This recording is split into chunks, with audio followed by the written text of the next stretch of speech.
Welcome to Count Stackula on YouTube. Thank you so much for watching another one of my videos. Today, we are going to Rwanda, and we're talking specifically about the Rwanda Wildlife Series. Now, there's a lot of cool coins that come out of Rwanda, and we're gonna eventually go through all of them, but this is the longest running series, and so it's probably gonna take us some time to get through it. We might as well break it up into several videos. So I don't recommend going back and collecting series that started so long ago. This one started in 2008, and it really was pretty awesome for the time. There wasn't a whole lot of cool bullion coins out there, and probably not that many collectors too. So these first few in the series became really kind of hard to find, and collectors definitely had to pay up a premium to pick these up later on. In fact, I could not even find the BU version, as you're looking right now at the proof, and you can tell by the mirrored fields and frosted devices, as the BU next to it has more of a matte finish. So it's a higher premium coin, but it was actually easier to find when I wanted to collect these, and so I picked up the proofs. Actually got a pretty good deal. Right now, if you want to buy these, they're like in the several $100s per coin for these first four in the series. Looking at the gorilla, the elephant, which is also another proof from 2009. So limited mintage, 1,000 in the proof, and kind of unknown for the business strike, but they are quite limited. I think they were even more limited at this time, closer to probably 5,000 for the business strike at that time. They've recently upped the mintage to demand. However, they don't release those figures to the public, so we don't really know what the mintages on these are. And just a fun fact, they're not actually minted in Rwanda. They are a product of Munich, Germany, in a mint that I won't even attempt to pronounce. Yeah, so, but nevertheless, they are really cool coins, and I knew I wanted them for my collection. So here we're checking out the Lion from 2010. What I like about this design is it is definitely something different. You've got 35% of the coin is basically just the animal. They do it very well, and then a good 65%, maybe 70% of the coin is Africa, but this textured map, which is really cool. If it wasn't a cool textured Africa map, then it probably wouldn't stand out as being something different. But with being an African series, they really wanted to emphasize that fact, I guess, that these animals are out of Africa. But it definitely works, being pretty much one of a kind. So yes, these first four up to 2011, we are looking at the proof versions. Now, nothing wrong with that. In my opinion, if you can get a proof coin for cheaper than the BU is going for, then go for it, because look, it's the same. It's actually better quality finish, and it helped me complete this collection. I think I started in 2019 on this, and so I kind of went back and picked up a bunch of coins, and many of them were fairly priced. Just those last four that were tough to get, and I kind of had to pay up for them. But looking at the Rhino in 2012, now finally we're into the BU series.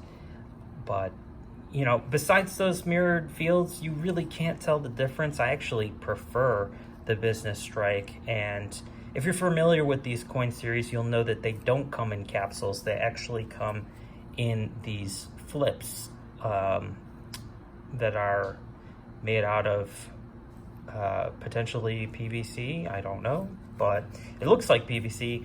I don't think it is PVC because usually, you know, nowadays we're a little bit more conscious about archival storage methods, especially mints and stuff, but you never know. It is a soft plastic, that's why I say that. It's reminiscent of the early PVC flips. Whether or not it actually is PVC, I don't know. I don't care to find out or test it, but they don't seem to damage the coins one bit, so you can definitely leave them in there. Looking at the Cheetah from 2013,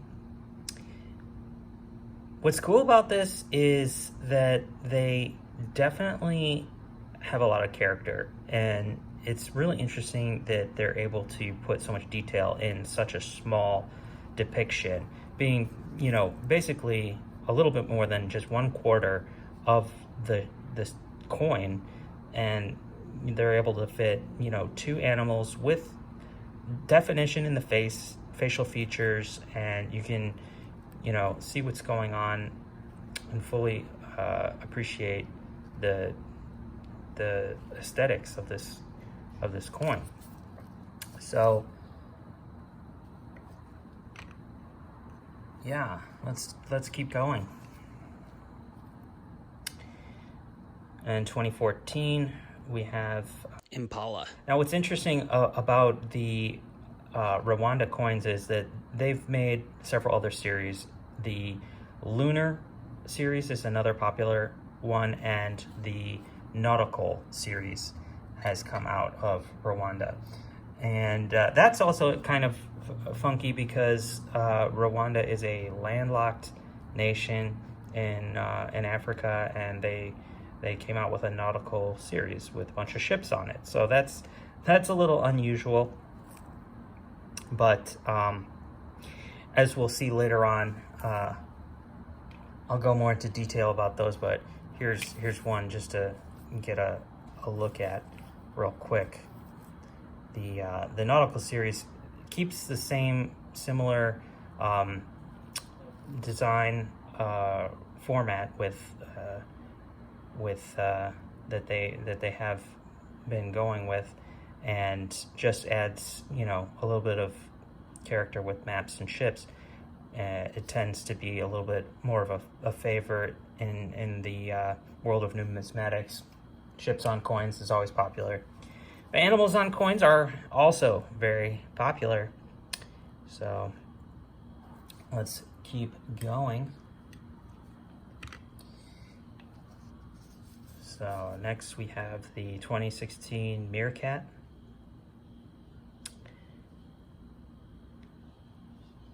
And I think these were quite popular. I don't know when they started to kind of blow up as kind of a series where people were paying attention to. I think when the Lunar Rooster came out, people were getting excited because you know, this was such an old series, it was hard to collect those earlier releases, and you know, they created a new series with a jump on point with that Lunar series, and so it was definitely something that people were able to pick up on, as most collectors or stackers or flippers prefer firsts in series. So and it was an awesome design. That was the hippopotamus, and then we had the 2018 giraffe. Now this is pretty awesome. Probably out of all of the coins that came out of this series, nothing represents Africa to me as much as seeing these giraffe on this coin. I think it's probably the best giraffe coin. actually we've gone through another release, the World Wildlife Series, from the Geiger Mint, that had the giraffe as the first coin in their series, and this one I think definitely it definitely kills it. The giraffe in this I can say it's better than World Wildlife Series giraffe coin, so that's a win. Then we have the 2019 shoe bill. This was cool. Interesting bird. Not too many people even really know exists. So that's, you know, it's always fun when you can have animals on coins. I'm a fan of the animals on coin series. And I just real quick, I think we can pay close attention to the finish detail of Africa here being more of a kind of like a mirrored finish, whereas the shoe bill has multiple finishes but mostly matted, and the contrast there is pretty sweet. I don't know if it's easy to see that as much in some of the other earlier releases. They may have upped the finish quality for some of the later versions. I think they did, but that could be due to minting technology or just you know, more progression. And that brings us to, wait, that's 2019. Oh, here we go. 2020, which was this, gosh, can't remember the name of this creature. This is a pretty cool looking coin as well. Onto the 2021, which is yet another animal that I'm not very familiar with. I probably should have looked these up before I made this video. Maybe I'll go ahead and put it down in the down below as I'll edit it in the name of the animal, since I can't remember. And then finally we have the 2022, which is actually a pelican. First year I decided not to take it out of the flip, just because I started doing these coin boxes for the holding all my Rwanda coins, and you know, I just figured, okay, hey, I'm gonna save on buying capsules. They don't need to be in capsules. Not everything has to be all the same in capsules, in fact. So I make these cool Rwanda specific coin boxes that will fit 20 ounces of the Rwanda coins in their raw collector form, if you will. Some collectors prefer to keep things in the original packaging, and you know, maybe with some other coins that come in plastic like the pandas, it would be a little bit more difficult to do that, but with these they kind of fit nice and tight. So I figured, okay, I'll put together a little box to hold 20 of them and keep my stuff sorted a little bit better. And yeah, you can tell I have a lot of Rwanda coins. Just kind of dig in this series, and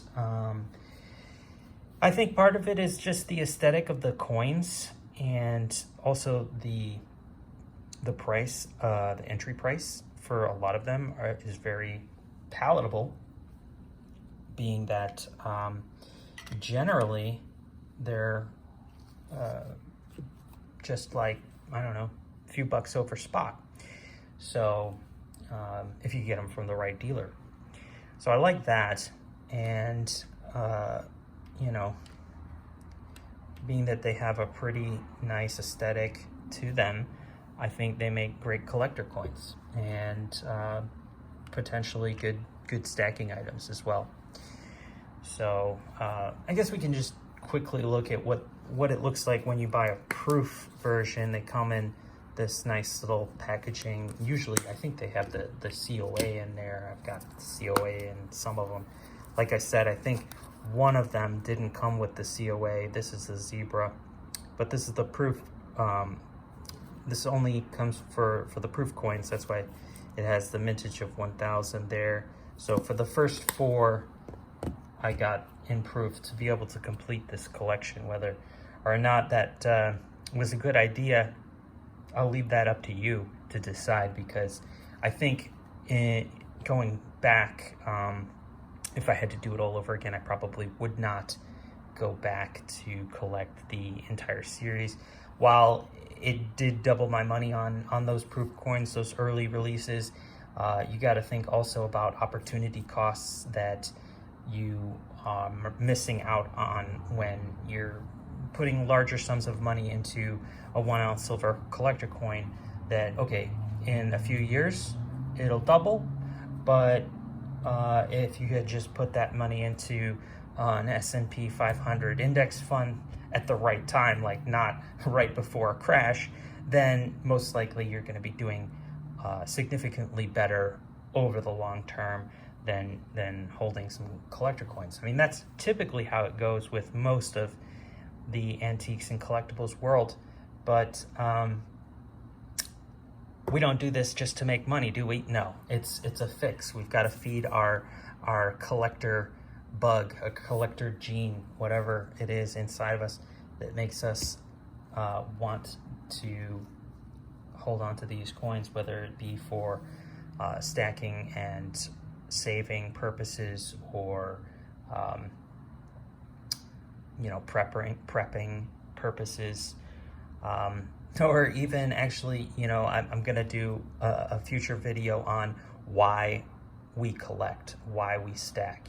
Those terms are pretty much interchangeably. You could definitely make an argument about the differences between them, but I think stacking is relatively more recent term used to define people who basically just want to get their metal at the most bottom dollar price, whereas collecting is just people who maybe are in it for the designs and don't really care what they're paying to get what they want. But in a lot of ways they're very similar, and we're gonna go into more detail about why we collect and the psychology of collecting in a future video, and that should be pretty exciting. And really quick, I'd just like to add that there is a 2023 wildlife release that has just come out. It hasn't even shipped yet, but I've already got in an order. I wanted to put that up and share it with y'all before I go. Here it is. Check it out. And I just want to thank you for watching another one of my videos.